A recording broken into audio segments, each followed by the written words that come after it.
இலங்கையின் கிரிக்கெட் விளையாட்டில் இடம்பெற்றுள்ள ஊழல் மற்றும் மோசடிகள் தொடர்பில் அமைச்சர் அர்ஜுன ரணதுங்க இன்று பாராளுமன்றத்தில் கருத்து வெளியிட்டார்.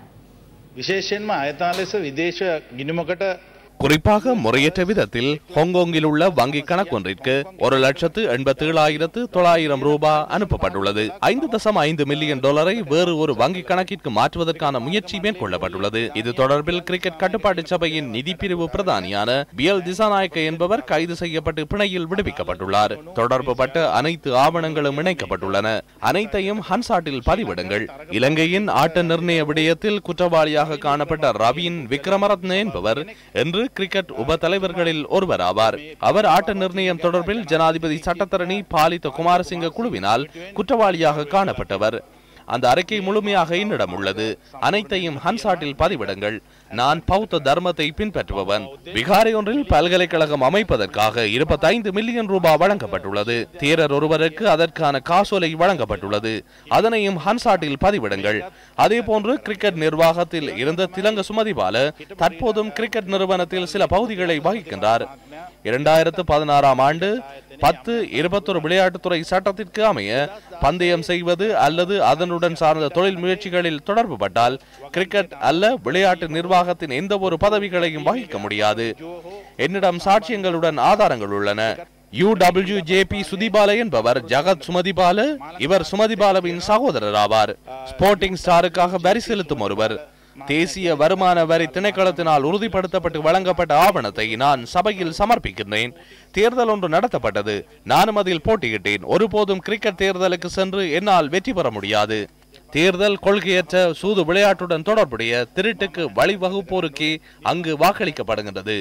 உலகக்கிண கிரிக்கெட் போட்டியை பார்வையிடுவதற்கு தற்போதே 30 பிளாட்டினம் டிக்கெட்டுகளை கொள்வனவு செய்ய நடவடிக்கை எடுக்கப்பட்டுள்ளது.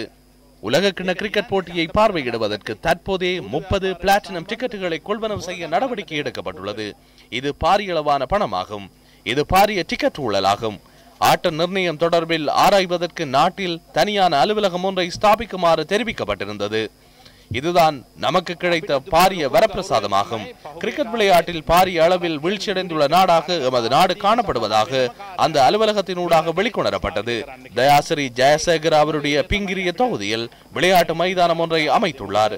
52 மில்லியன் ரூபாய் செலவில் அது நிர்மாணிக்கப்பட்டுள்ளது. 52 மில்லியன் ரூபாய் செலவில் இந்த மைதானம் நிர்மாணிக்கப்பட்டுள்ளதா என்பது குறித்து ஆராயுமாறு விளையாட்டுத்துறை அமைச்சரிடம் நான் கேட்டுக்கொள்ளுகின்றேன். ක්‍රීඩා ඇමතුමා ගිහලා හොයලා බලන්න මේ මිලියන 52ක මේ ක්‍රීඩාංගණය හදලා තියනවාද කියන.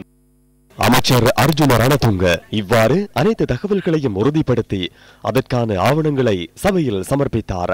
இதனால் சேறு பூசும் வகையில் திலங்க சுமதிபால முன்வைத்த அனைத்து விடயங்களுக்காகவும் நமது ஒளிபரப்பு நேரத்தை ஒதுக்க முடியாதுள்ளது. அமைச்சர் அர்ஜுன ரணதுங்க மற்றும் திலங்க சுமதிபால தொடர்பில் மத்தியில் எவ்வித பாகுபாடும் கிடையாது. அவர்களை விட அதிக நேரத்தையும் உழைப்பையும் பணத்தையும் எமது நிறுவனம் இலங்கையின் விளையாட்டுத்துறைக்காக அர்ப்பணித்துள்ளது என்பது அனைவரும் அறிந்த உண்மையாகும். ஆகவே ஆதாரங்களுடன் முன்வைக்கப்படுகின்ற அனைத்து தகவல்களையும் செய்தியில் வெளியிடுவதற்கு நாம் பின்வாங்க போவதில்லை என்பதை நினைவுபடுத்துகின்றோம். ஹெட்டிபுல விளையாட்டரங்கு எமது வடமேல் மாகாணத்தின் கேந்திர நிலையமாகும். குருநாகலுக்கும் புத்தளத்திற்கும் இடையே ஹெட்டிபுல தெரிவு செய்யப்பட்டுள்ளது. விளையாட்டுத்துறை அமைச்சினூடாக நிதி ஒதுக்கப்பட்டுள்ளது. நாம் 40 மில்லியன் 30 வருடங்கள் வரை ஒதுக்கியுள்ளோம். வருடாந்தம் 15 மில்லியன் தொடக்கம் 20 மில்லியன் அபிவிருத்திக்காக ஒதுக்கப்பட்டுள்ளது. ஜனாதிபதியின் தம்பி மீது கோடரியால் தாக்கப்பட்டது. இந்த சம்பவத்திற்காக ஜனாதிபதி ராஜினாமா செய்யவில்லை. அமைச்சர் ஃபைசர் 5 மில்லியன் எடுக்க முயற்சித்தாராம். ஆம், முயற்சித்தார். நாம் இருந்திருந்தால் அந்த முயற்சி கூட மேற்கொள்ளப்பட்டிருக்காது. 1,85,000 வேறு நாட்டுக்கு அனுப்பப்பட்டுள்ளதாம். ஆனால் நாம் அந்த பணத்தை மீள பெற்றுக் கொள்வோம். இன்னமும் சைபர் தாக்குதல் நடந்ததா என்பது எமக்கு தெரியாது. ஏனெனில் எமக்கு நட்டம் ஏற்படவில்லை. ஆனாலும் அதற்கான காரணம் என்ன?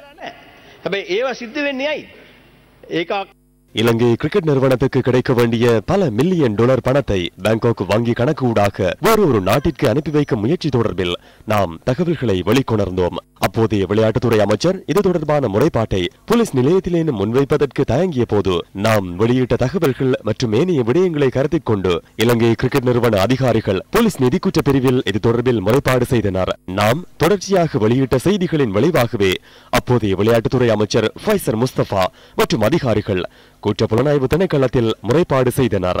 இது சைபர் தாக்குதலாக இருக்கலாம் என திலங்க சுமதிபால கூறுகின்றார். இலங்கை கிரிக்கெட் நிறுவனத்தின் கணனி கட்டமைப்பு எந்தவித சைபர் தாக்குதலுக்கும் இலக்காகவில்லை என அந்த நிறுவனத்தின் தகவல் தொழில்நுட்ப பிரிவுக்கு பொறுப்பான அதிகாரி பொறுப்புடன் கூறியுள்ள நிலையிலேயே திலங்க சுமதிபால இவ்வாறு கருத்துக்களை வெளியிட்டு வருகின்றார்.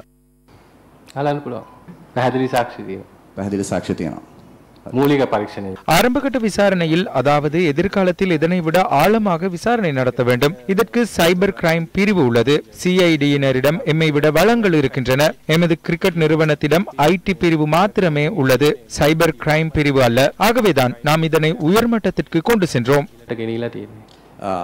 ඔය කියන දෙවෙනි තුන්වෙනි ස්ටෙප්ස් වලදී හොරා අමාරු වෙන එකක් නැද්ද? அதற்கு என்னால் பதிலளிக்க முடியாது.